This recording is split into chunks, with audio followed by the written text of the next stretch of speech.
On va parler de l'électrique. Est-ce que c'est véritablement destiné aux plus riches? Je pense que tout le monde n'a pas le moyen de s'offrir une voiture électrique et c'est bien dommage. Oui, pour l'instant. Après, plus la technologie avance, plus on va trouver des coûts de réduction, des moyens de réduire le prix. Donc pour moi, c'est quelque chose qui est amené à se populariser, notamment dans les grandes villes. Dans peu de temps, ce sera plus un privilège, mais juste une volonté de vouloir ou de ne pas vouloir s'électrifier. Vous avez des voitures électriques style Zoé et autres trucs qui ne sont pas forcément très chers. Alors ouais, les prix sont élevés. Après, on voit aujourd'hui qu'on a deux catégories. On a soit des citadines qui sont très bien pour faire que de la ville, soit des grandes routières, mais qui ont des prix qui sont très importants. Ah ben voilà, il y a une info pour tous les goûts. Pierre-Louis, est-ce que finalement c'est destiné aux plus riches? Mais le dernier témoignage résume très bien la situation. C'est qu'il y a deux, on va dire qu'il y a deux camps qui s'affrontent. D'un côté, des modèles effectivement routiers avec des grosses autonomies, je pense notamment au Tesla, qui sont à des prix, notamment en neuf, très élevés. Alors il y a des aides, il y a des bonus de 6 ou 7 000 euros. Mais quand même. Voilà, mais ça reste quand même avec un Et ticket puis d'entrée. c'est encombrant. Ça prend de la place et puis il faut pouvoir se les offrir. Après, il y a des modèles plus abordables, plus petits. Dacia vient de sortir la Spring à partir de 12 000 euros.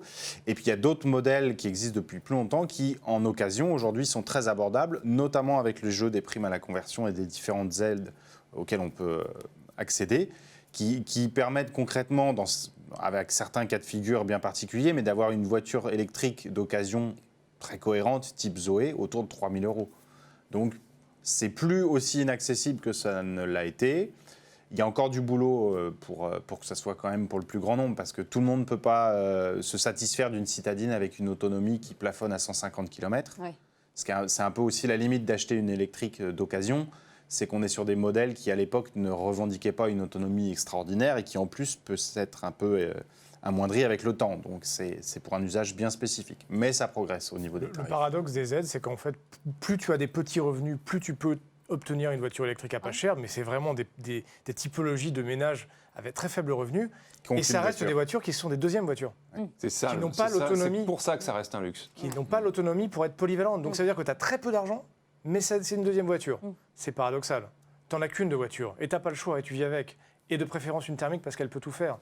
Donc il y a un vrai paradoxe des aides qui favorise un public qui, de toute manière, en deuxième voiture, aura besoin d'une autre première voiture et c'est difficilement jouable. Et encore une fois, rien n'est fait dans les villes aujourd'hui, en tout cas pas grand-chose, dans les immeubles, dans les parkings de... Ah, ça évolue très vite, hein. La réglementation sur l'installation des bornes, le fait que les copropriétaires ont de plus en plus de facilité lors d'une AG à obtenir l'installation de bornes, la loi se met en ordre de marche, mais il faut que l'infrastructure et que les moyens de la copropriété suivent, ça coûte de l'argent.